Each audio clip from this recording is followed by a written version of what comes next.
Assalamualaikum warahmatullahi wabarakatuh. Kabar kalian hari ini?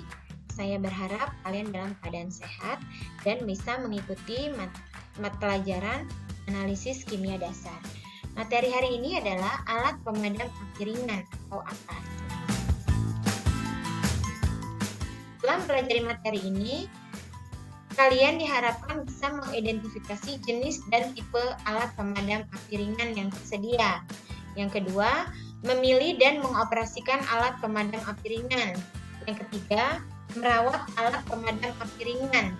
Yang keempat, mengganti bahan alat pemadam api ringan. Penyebab kebakaran berbagai macam. Dari tahun 2018, itu periode Januari sampai 7 Juni, yaitu antara listrik, gas, lilin, sampah, membakar sampah, rokok, benda yang mudah terbakar, dan lain sebagainya. Yang paling banyak adalah biasanya karena konsleting listrik. Ya, karena konsleting listrik ini kejadian yang paling banyak terjadi. Hati-hati ya dengan listrik. Dan waktu kebakarannya bisa pagi, siang, malam, dan dini hari, tapi sering terjadi pada malam hari antara pukul 8 sampai 23.59. Bisa kalian lihat, konsleting listrik bisa disebabkan karena ini nih, bertumpuknya colokan listrik. Nah, bertumpuk, jadi satu colokan listrik itu bisa lebih dari 2. Itu bisa memicu terjadinya titik panas, sehingga bisa memicu terjadinya kebakaran. Ya, karena ada titik panas bisa memicu terjadinya kebakaran. Maka kalian lihat kabel listrik di rumah kalian, apakah stop kontak listriknya seperti ini? Kalau seperti ini silahkan dipindahkan atau minta orang tua kalian untuk memindahkan, karena ini bisa memicu terjadinya kebakaran. Yang kedua adalah memasak, ya, tanpa sengaja, misalnya ada kain yang mudah terbakar, akhirnya tersambar oleh api yang ada di sini, itu juga bisa memicu terjadinya kebakaran. Dari hal yang sangat sederhana seperti ini bisa membakar beberapa rumah, ya, kebakaran yang sangat berbahaya, maka hati-hati. Nah, kebakaran itu bisa terjadi di hutan. Kebakaran hutan itu bisa disengaja atau tidak disengaja. Yang disengaja seperti pembakaran hutan untuk pembukaan lahan baru. Atau tidak disengaja bisa disebabkan karena titik api. Titik api di mana di situ ada kondisi yang sangat panas sehingga memicu terjadinya percikan api. Atau pembuangan rokok secara sembarangan. Ya. Yang kedua adalah kebakaran yang terjadi di pasar atau ruko. Nah, biasanya ini terjadi karena konsleting listrik atau ledakan gas. Nah, selanjutnya ada kebakaran di pemukiman nelayan. Sama penyebabnya biasanya itu konsleting listrik atau ledakan gas. Terus kebakaran yang terjadi di laut atau di kapal laut. Kebakaran yang terjadi di gedung, restoran, mall, ya, yang baru-baru ini terjadi di gedung Kejaksaan Agung. Terus kebakaran yang terjadi pada kendaraan bermotor seperti mobil, truk, dan lain sebagainya. Biasanya disebabkan karena overheating atau panas yang sangat tinggi atau kebocoran pada tangki BBM. Ya. 3 faktor yang mempengaruhi tingkat kebakaran yaitu tingkat kemudahan terbakar dari bahan yang diolah atau disimpan. Yang kedua, jumlah dan kondisi penyimpanan bahan yang mudah terbakar. Yang ketiga, tingkat paparan. Pada kebakaran, biasanya ada segitiga api. Segitiga api ini dipengaruhi oleh oksigen. Yang kedua adalah bahan bakar. Yang ketiga adalah panas. Jadi api atau kebakaran akan mudah terjadi kalau ada ketiga hal ini. Ya. Baik, yang pertama adalah panas, yang kedua adalah bahan yang mudah terbakar atau bahan bakar, yang ketiga adalah oksigen. Nah, 3 unsur terjadinya api yang tadi adalah oksigen. Apabila kadar oksigen minimal di udara 16%, hati-hati. Bisa menyebabkan terjadinya kebakaran. Yang kedua adalah bahan bakar. Bahan bakar itu ada bahan yang mudah terbakar dari padat seperti kayu, kertas, kapas, dan lain sebagainya. Bahan yang mudah terbakar zat cair, misalnya minyak tanah, bensin, solar, spiritus dan sebagainya. Dan gas ya, dari karbit, LPG, LNG dan lain sebagainya. Dan sumber-sumber panas yang lain. Nah, ini biasanya ada konsleting listrik, faktor alam seperti tadi titik api, benturan bunga api listrik dan lain sebagainya. Nah, di sini ada 4 kelas kebakaran. Yang pertama adalah kelas A yang biasanya dari bahan padat. Kelas B ini bahan cair, baik bahan yang mudah larut maupun bahan yang tidak mudah larut, tetapi dia bahan yang mudah terbakar. Terus kelas C ini biasanya terbentuk dari gas, ya seperti LPG, LNG, helium, nitrogen, oksigen dan lain sebagainya. Dan peralatan listrik, baik peralatan listrik di rumah maupun peralatan listrik di kendaraan bermotor.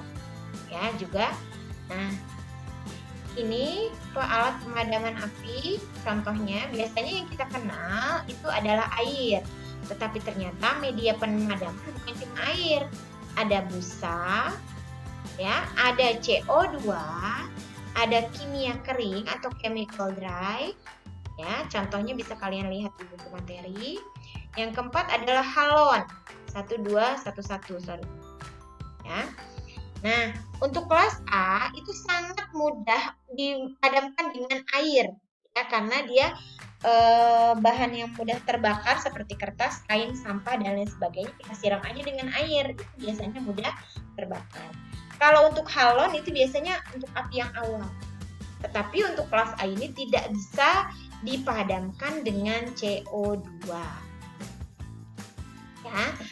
Untuk bahan cair tidak bisa dipadamkan dengan air. Kenapa? Karena bahan cair yang mudah terbakar kalau nanti dipadamkan dengan air, air akan mengalir sehingga membawa bahan cair tadi kemana-mana, sehingga api mudah menjalar kemana-mana. Ya, maka tidak dipadamkan dengan air. Nah, untuk gas itu tidak bisa dipadamkan dengan air dan dengan busa. Ya, kenapa? Karena api makin membesar. Karena nanti air dan busa akan mengalir dan akan membawa api ini kemana-mana. Ya, sehingga akan mudah terjadinya kebakaran. Nah, pada kendaraan bermotor, untuk air hanya bagian interiornya saja. Sedangkan untuk bahan yang lain, busa, CO2, chemical dry, dan halon itu bisa digunakan untuk memadamkan kebakaran di bagian mesin. Ya. 4 prinsip teknik pemadaman api. Yang pertama adalah cooling, busa, menyemprotkan CO2 untuk mengurangi kadar oksigen, dan dengan media kimia untuk memutuskan rantai api. Nah, cara memadamkan api dengan karung goni, bisa kalian lihat cara memegang karungnya. Terus silakan kalian perhatikan arah angin, sebaiknya kita memadamkan searah dengan arah angin, ya, tidak berlawanan dengan arah angin sehingga apinya nggak ke muka kita. Terus kita padamkan api, kita tutup. Nah, kita padamkan. Kalau api sudah padam, maka selesai pemadaman dengan karung. Ya. Terus cara memadamkan api dengan alat pemadam api ringan. Tarik, pull the pin. Jadi tarik, ya, kalian tarik penguncinya, terus arahkan pada sumber api, tekan tuas dan semprotkan ke satu sisi seperti ini. Ya, di sini ditarik, terus kalian tekan, kalian arahkan ini, silahkan disemprotkan. Ya, nah ini cara memegang yang salah dan ini cara memegang yang benar. Ini lepas pinnya seperti ini. Ya, cara menyemprotkannya seperti ini. Oke, cara memadamkan api ini dengan alat pemadam kebakaran, ya, bisa menggunakan tangki pemadam. Nah, ini dengan tangki pemadam, ya. Ini dengan hidran, bisa juga dengan hidran. Nah, cara memadamkan api dengan hidran. Nah, ini kalian buka pull stopnya, terus di sini ada selang. Nah, kemudian dinyalain apinya sehingga air bisa mengalir melalui selang. Nah, cara memadamkan api dengan sprinkler. Nah, sprinkler ini jadi alat pemadam yang menggunakan detektor, sehingga kalau sudah tercium ada detektor, baik detektor api atau detektor asap, biasanya sprinkler ini langsung memancarkan air. Tapi ini hanya bagian tertentu saja, biasanya di tempat-tempat laboratorium atau tempat-tempat khusus. Ya, ini sprinkler. Sistem proteksi kebakaran ada pasif, ada aktif. Adanya jalur evakuasi sehingga pada saat terjadinya kebakaran semua orang yang ada di gedung itu atau di tempat itu ditempatkan di tempat evakuasi. Ada pengendali asap, ya, ada fire damper, bahan tahan api dan pelapisan bahan. Nah, di sini aktifnya ada detektor, baik detektor panas, asap dan nyala. Terus ada alarm, ada apar yang tadi ya, ada sprinkler dan ada hidran. Nah, ini pendeteksi kebakarannya, contohnya ini pendeteksi asapnya, bisa pendeteksi asap, bisa pendeteksi nyala dan lain sebagainya. Lihat, asap, nyala dan panas. Ya. Dan biasanya ada alarm kebakarannya, ini pendeteksi. Jadi kalau misalnya ada asap, alarmnya langsung menyala. Ya, itu pendeteksi kebakaran. Terus penempatan apar, di sini ada tanda, di sini ada apar. Letakkan 15 sampai 125 cm dari atas lantai. Ya. Ini atau kalau di kendaraan bermotor ditempatkan seperti ini boleh. Nah, hidran biasanya ditempatkan di depan gedung. Nah, ini sprinkler. Ya. Nah, ini cara merawat apar. Nah, ini pengaman masih aman, tekan tabung, ini masih berada di area hijau. Kartu inspeksi ini harus ada ya kartunya untuk memastikan bahwa ini sering dipakai. Nah, dampak kerugian kebakaran, adanya gangguan pernafasan pada manusia, terus ada iritasi bola mata, ada sakit ya, dan kerugian materi yang sangat besar biasanya. Ya, nah di sini cara merawat apar, saya kembali lagi. Di sini ada pengaman, ada selang tempat yang menyanggap pada kondisi baik dan tidak ada kerusakan. Nah, kita selalu cek ya supaya selangnya tidak ada kerusakan atau tidak ada kebocoran. Terus pastikan nozzle penyemprot tidak tersumbat dan masih dalam kondisi baik. Ini nozzle ya, dalam kondisi baik dan tidak tersumbat. Jadi berkala harus dicek. Terus ada label instruksi ya yang harus dibaca jelas dan kartu inspeksi yang harus rutin dicek.